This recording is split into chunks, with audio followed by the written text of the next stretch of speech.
Hey guys, welcome to my channel. So today's video is going to be 10 tips for how to get through the holidays with a chronic illness. Honestly,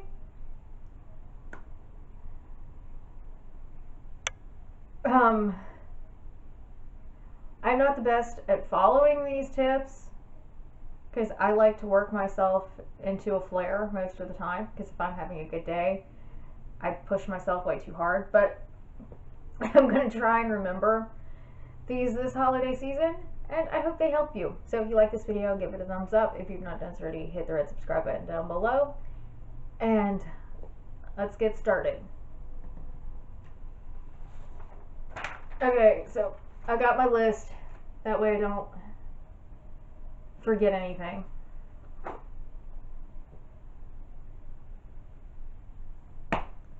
But these are not in any particular order. They're just kind of how I thought of them and wrote them down.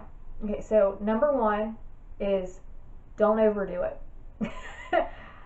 And I already said, for me, this is difficult because I'm one of those people that when I have a good day, when I have energy, I just want to go and get it all done, and then I'll pay for it later. And usually paying for it later means I'm in a flare. But I do try to remember that I don't need to overdo it and I need to prioritize rest, but I don't always remember that. Number two is have an emergency bag. For me, if I'm going somewhere, I make sure I have my bag with all my stuff in it that I might need, that I might not, that I might want, anything that is going to help me. And especially during a holiday, because you never know, like in my family, you never know how long you're going to be somewhere. So I always try to have an emergency bag. Number three is follow your schedule and your routine as close as you possibly can. For me, this is remembering to take my medications on a specific time. I don't necessarily have to go to bed at a specific time, but I do try to follow my routine as close as possible. I take my meds at the times that I would normally take them. I try and eat if I can at the time that I normally would, because my body is very sensitive to food and my body does not like food before a certain time. Something that goes along with this, it is okay to leave early. If you are not feeling it, if you don't want to be there anymore and you want to go home and go to bed, if you can, then do that. It is okay to leave early. Number four is sit down if you can. Like for me, I have POTS, so I like to sit down if I'm cooking. If I can sit down and do something, I like to sit down and do it. That way I don't end up making my symptoms worse by standing up the entire time. Number five is ask for help. There is nothing wrong with asking for help. I'm not the best at this. I put this in most of my chronic illness videos that have tips, and I'm honestly not the best at this. I don't like to feel like I need to be waited on hand and foot.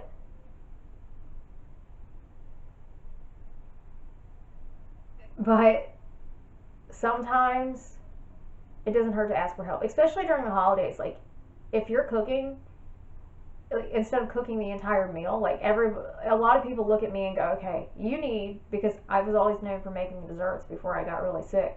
So everybody looks at me and goes, okay, you have to do 20 pies and 5 cakes and all this stuff. And it's like, no.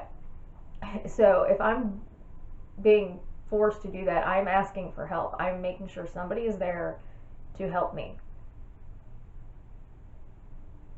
Or you can ask for help for cleaning the house. Like if you are hosting and you have to clean the house, then ask for help to do that. If you want to do more like a potluck dinner, that's perfectly fine. And trust me, I would love to do that, but my family will not let me. That's not how it works in this family. But there's nothing wrong with asking for help. Number 6 is a little bit different, and it's know how to handle the comments.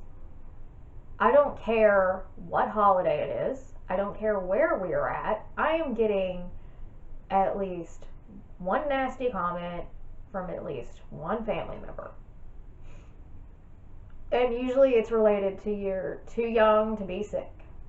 Or for somebody who's as sick as you claim to be, you look really healthy. Or like, there's always that one relative or friend or whoever that likes to make the nasty comments. So know how to handle those. For me, my favorite way to do that is just walk away.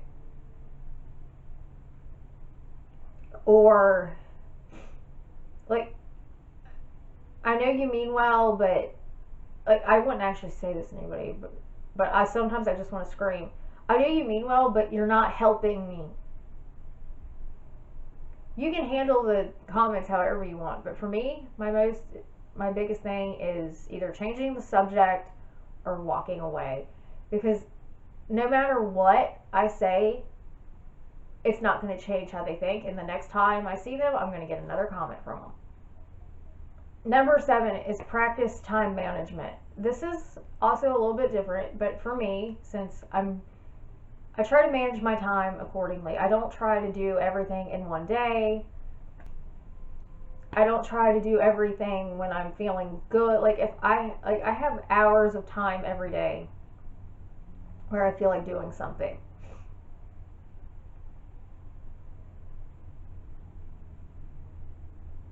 And in those hours, that's my do something. So that's my time management. I'm not waking up in the morning and going, okay, I don't feel good right now, but let me force myself to do everything right now. I kind of practice time management, and I break stuff up into when I'm feeling good. Number 8, schedule a rest day. For me, I know that Black Friday needs to be the day that I crash. I need to do nothing on Black Friday. And that's usually what I do. Or the day after Christmas is the day I sit there and go, okay. It's okay to have days where you don't do anything, especially if you've done a lot in the days prior. And sometimes it's just nice to have a rest day anyway. And I know that my body, if I don't plan a rest day, my body's going to make me rest anyway. Number 9 is plan ahead. And this is like, try to know what you're like for holidays. I like to know what I'm doing a few weeks in advance. I like to know what we're doing, that way I can plan ahead. That way if we're not doing it at my house, I know, okay, I need to have my emergency bag. I need to have all my stuff I'm going to need. And I need to know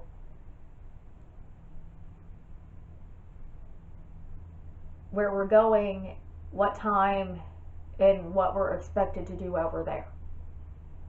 Like Thanksgiving is relatively easy because usually you go, you eat, you sit down and watch TV, and that's it. Christmas can be completely different. And then there are other things that get thrown in, like random parties, random get-togethers, random people stopping by, which I hate. But I try as much as possible to plan ahead.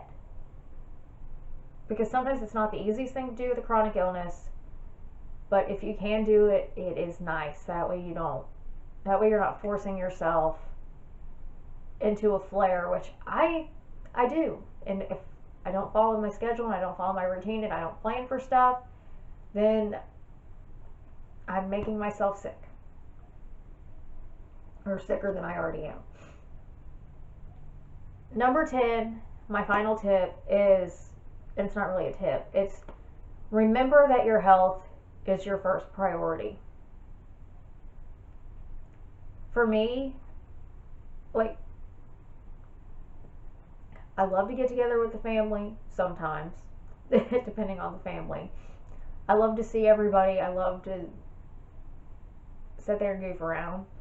But if I'm not feeling good and I'm already in a bad place, I'm not going to be fun to be around, and I'm not going to want to deal with you. Because half the time, I don't want to deal with some of the family members that are there anyway. But I really am not going to feel like dealing with you if I'm not feeling good. So I need to remember to prioritize my health and make sure I remember that my health is my number one priority. So that's my 10 tips for dealing with chronic illness during the holidays. If you like this video, if you have not done so already, give it a thumbs up and hit the red subscribe button down below. Other than that, thank you for watching, and I will see you in my next video. Bye bye.